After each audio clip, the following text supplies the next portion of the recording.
bake some cookies, and I thought of sharing with you guys how I make my chocolate chip cookies. You might have already seen these cookies of mine. My friends really love it. If you watch my video of our sleepover with my friends, you'll see there that they really love the cookies, and that's why I wanted to share it with you guys so that you'd be able to make your own and share it with your friends. And also, some other friends are requesting for me to give them some of my cookies. That's why I found the need to bake again and grant the request. Alright, so I'll just be preparing all the things that I'll be needing and all the necessary ingredients, and we're good to start.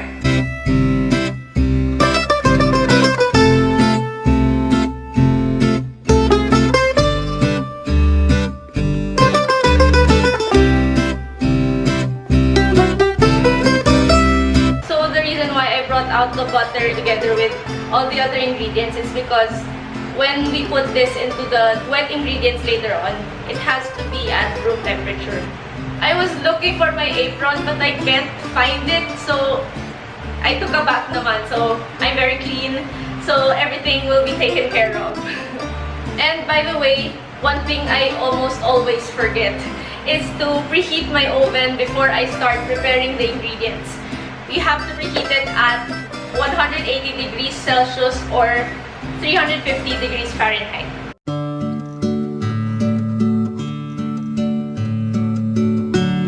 Also, I have the notes of this recipe on my phone, so I'll just have it here in front of me. So first, we prepare the dry ingredients, which are the flour and the baking soda.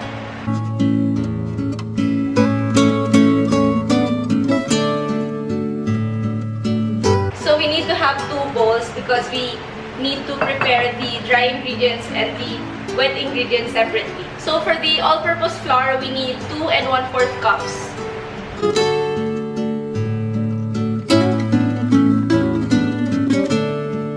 So in baking, guys, you really have to be precise with the measurements because a little deviation from the original recipe and it could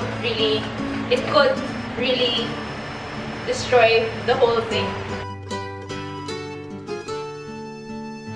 And what I do with the flour is I sift it first to make sure that the flour is really fine when we start combining it with the other ingredients.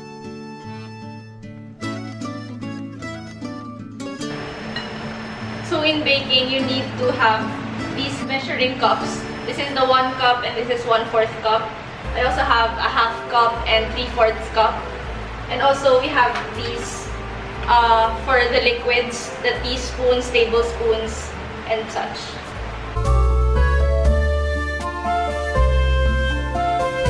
So since we need 2 1/4 cups for the flour, I'm using the 1/4 cup for the last scoop of all-purpose flour. So for the baking soda, we need 1/2 teaspoon.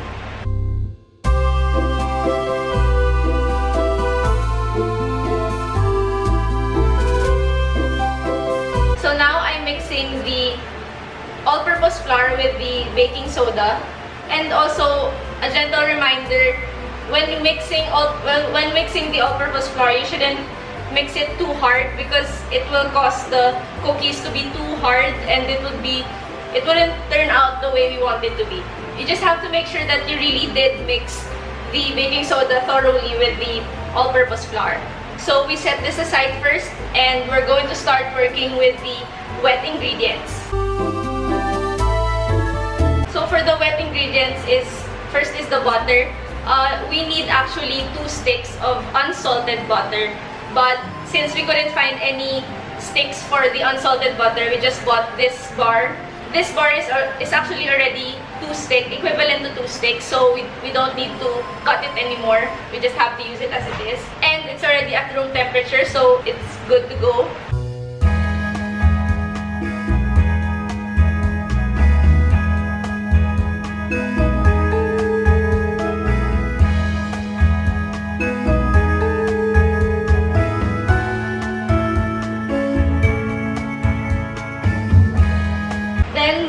Together with the butter, we add the granulated sugar or the white sugar, and then we also add light brown sugar. For the white sugar, we need 1/2 cup.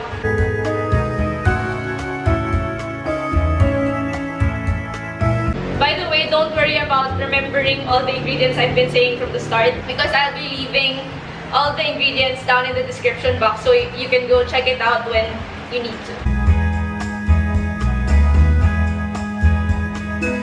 Then for the light brown sugar, we need 1 cup, but since it's hard for me to get to use the 1 cup since it doesn't fit the jar, I'll just be using this 1/4 cup so that it would be easy for me to put it inside and to scoop the sugar.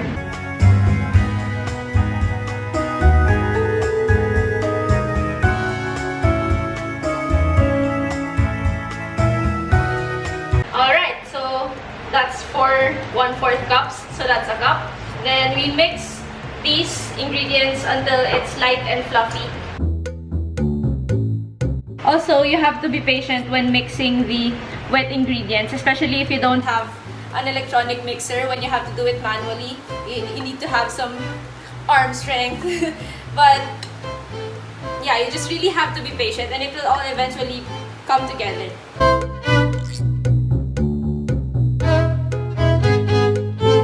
So now I'll be getting the 2 eggs that we need. Actually, we need 2 large eggs specifically. So next we add the 2 eggs, pure vanilla extract, and some salt into the wet ingredients.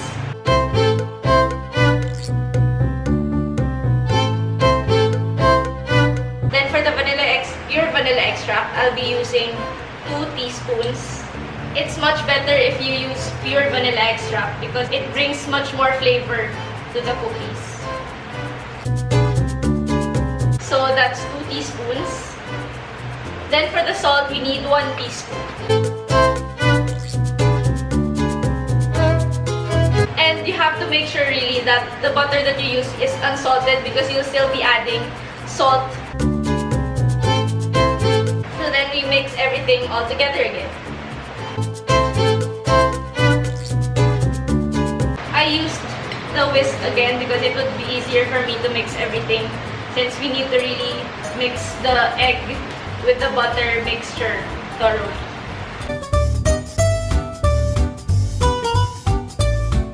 What I do is I add the dry to the wet because it's much easier to do that than add the wet to the dry.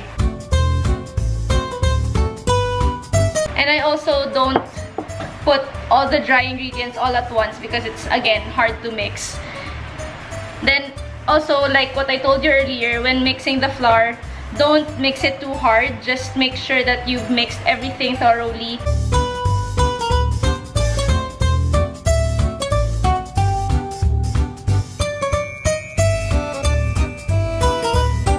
So next, I'll be adding my chocolate chips.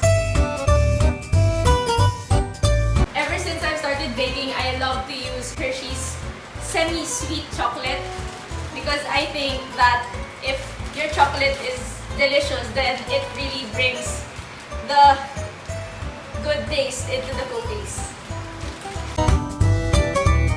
For the chocolate chips, we need 2 cups, but since this pack is already worth 2 cups, so I'll be adding everything.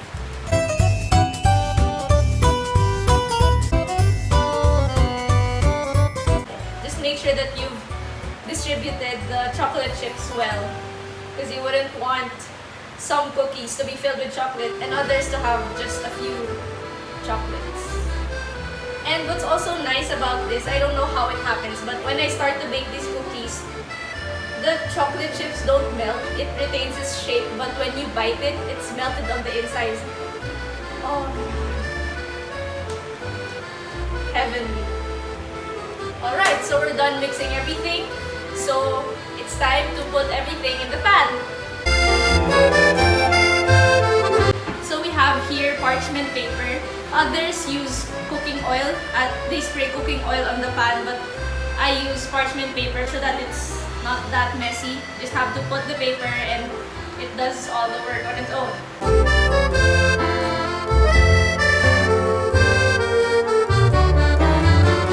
So I use this ice cream scoop to place the batter on the pan. This is not the ordinary size for the ice cream scoop. It's the smaller size. This this is the usual ice cream scoop, and this is what I use. So it's much smaller.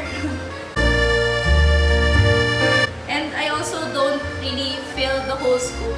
I don't really like my cookies because I don't really like my cookies too big.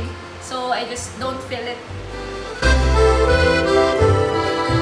So I place my cookies at a safe distance from one another because they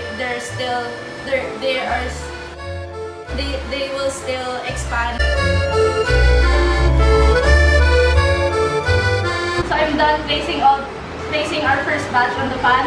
Now it's time to bring them to the oven. Also in the oven, I placed my pan on the second row. I don't put it on the first row because it has a tendency to get burnt. So I just put it on the second row. So we leave it in the oven for approximately 8 to 10 minutes. It doesn't necessarily mean that after 10 minutes it's already done. You can check if the crispiness on the outside is enough for you. If not, you can wait for another 1 or 2 minutes. So it's already past 10 minutes and it looks great.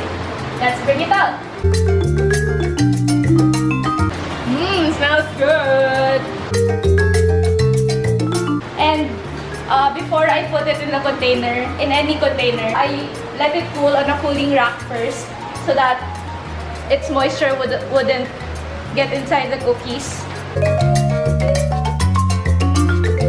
So I'm almost done. These cookies will reach about 39 pieces. So that's it. I hope you guys like my recipe so that you can make your own cookies and share it with your friends and enjoy it all together. So if you did like my recipe, please do give this video a thumbs up. And if you guys have any suggestions for me, other recipes you want me to make or bake, just leave them down in the comment section. I would really appreciate it. Also, please don't forget to subscribe to my channel. It would really mean a lot to me. And that's it. See you in my next video. Bye!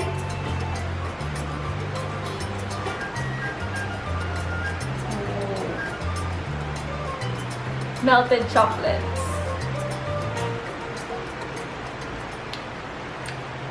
My fave.